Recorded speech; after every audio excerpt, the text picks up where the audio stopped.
కేసీఆర్ కు SIT నోటీసులపై BRSV బగ్గుమంటోంది. BRSV విద్యార్థి నాయకులు ప్రజాభవన్ ముట్టడించారు. పాలన మండిపడ్డారు. రేవంత్ కక్ష రాజకీయాలను నిరసిస్తూ ప్రజాభవన్ ముందే బైఠాయించారు. సీఎం డౌన్ డౌన్ అంటూ నినాదాలు చేశారు. ప్రజాభవన్ ముందు భారీగా మోహరించిన పోలీసులు బీఆర్ఎస్వి నాయకులను అరెస్ట్ చేసి పీఎస్ కు తరలించారు.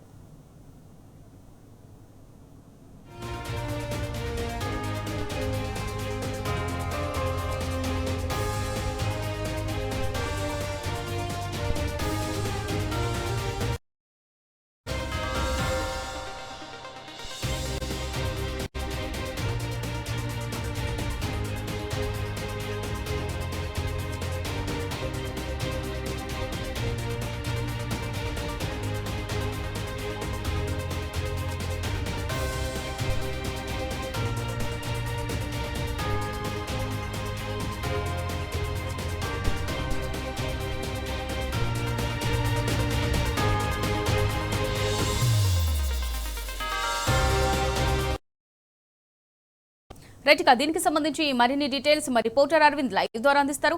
రైట్ అరవింద్, మరి కేసీఆర్ అంటోంది, మరి బీఆర్ఎస్ విద్యార్థి నాయకులు ప్రజాభవన్ ను ముట్టడించారు. మరి దీనికి సంబంధించి మీ దగ్గర ఉన్న అప్డేట్స్ ఏంటి అరవింద్? అమూల్య, ఏదైతే చూసుకుంటే కాంగ్రెస్ ప్రభుత్వం డైవర్షన్ పాలిటిక్స్ చేసింది. ముఖ్యమంత్రి రేవంత్ రెడ్డి కూడా అక్రమాలను ప్రశ్నించినందుకే బీఆర్ఎస్ పైన కూడా ఇప్పటికే అనేక సార్లు కూడా వరుసగా బీఆర్ఎస్ నాయకులకు సిట్ నోటీసులు కూడా ఇవ్వడం జరుగుతుంది. మొన్న హరీష్ రావు గారికి, దాని తర్వాత కేటీఆర్ గారికి, దాని తర్వాత సంతోష్ గారికి, మరి అదేవిధంగా కేసీఆర్ గారికి కూడా నోటీసులు ఇవ్వడంపై తీవ్రంగా తెలంగాణ యావత్ సమాజం మొత్తం తీవ్రంగా మండిపడుతుంది. ఏదైతే ఈరోజు కేసీఆర్ గారికి సిట్ నోటీసులు ఇవ్వడంపై కూడా ప్రజాభవన్ కూడా బీఆర్ఎస్ విద్యార్థి నాయకులు ముట్టడించారు. అటు నిజాం కాలేజ్ లో కూడా బీఆర్ఎస్వి నాయకులు నిజాం కాలేజ్ దగ్గర కూడా దిష్టిబొమ్మ దగ్నం చేసే ప్రయత్నంలో కూడా పోలీసులు అడ్డుకున్నారు. ప్రజాభవన్ ముందు కూడా పోలీసులు కూడా భారీగా మోహరించారు. ఏదైతే బీఆర్ఎస్వి విద్యార్థి విభాగం నాయకులందరూ కూడా సీఎం డౌన్ డౌన్ అంటూ నినాదాలతో కూడా ప్రభుత్వానికి వ్యతిరేకంగా నినాదాలు చేస్తున్నారు. ఈ క్రమంలో పోలీసులు కూడా భారీగా మోహరించి వాళ్ళను అరెస్ట్ చేసి తరలించడం జరిగింది. కేవలం కాంగ్రెస్ ప్రభుత్వం రాజకీయ డైవర్షన్ పాలిటిక్స్ చేస్తుందనే విధంగా కూడా ప్రధానంగా కనిపిస్తుంది. మరొక వైపు చూసుకుంటే అటు పంచాయతీ ఎన్నికల్లో కూడా కాంగ్రెస్ ప్రభుత్వం ఊహించని ఫలితాలు రాకపోవడంతో మున్సిపల్ ఎన్నికల్లో కూడా ఏదో ఒక అలజడి సృష్టించాలి, అక్రమంగా కేసులు పెట్టాలి, ప్రజల్ని డైవర్ట్ చేయాలనే ఉద్దేశంతోనే ఇవన్నీ నోటీసులు ఇస్తున్నారంటూ కూడా తెలంగాణ సమాజం కూడా తీవ్రంగా మండిపడుతుంది. అటు ఓయూ క్యాంపస్ లో కూడా ఇప్పటికే విద్యార్థి నాయకుల పైన కూడా ఏదైతే ప్రభుత్వ దిష్టిబొమ్మ కూడా దగ్ధం చేయడం జరిగింది. ఇది ఒక విధంగా చూసుకుంటే నిజాం కాలేజు, మరి అటు ప్రజాభవన్ ముందు కూడా బీఆర్ఎస్ విద్యార్థి నాయకులు కూడా భారీగా వచ్చి ఇక్కడ కూడా ప్రభుత్వ దిష్టిబొమ్మను తగలబెట్టే క్రమంలో కూడా పోలీసులు అడ్డుకున్నారు. మరో విధంగా చూసుకుంటే పోలీసులు కూడా అక్రమంగా లాక్కొని వెళ్లి మరి వాళ్ళని పోలీస్ స్టేషన్ తరలించడం జరిగింది.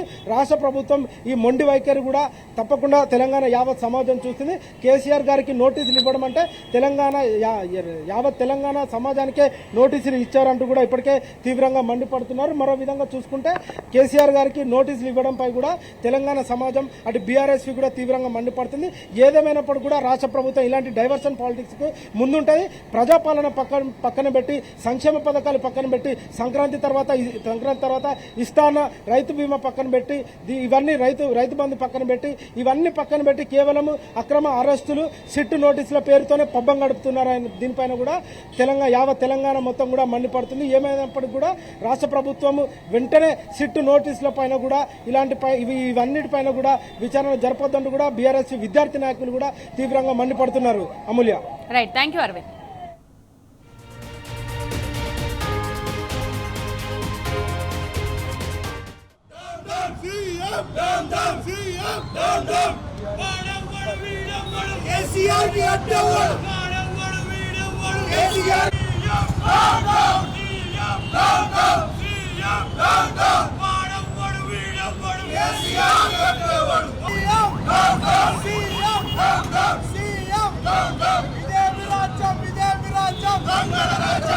Viram,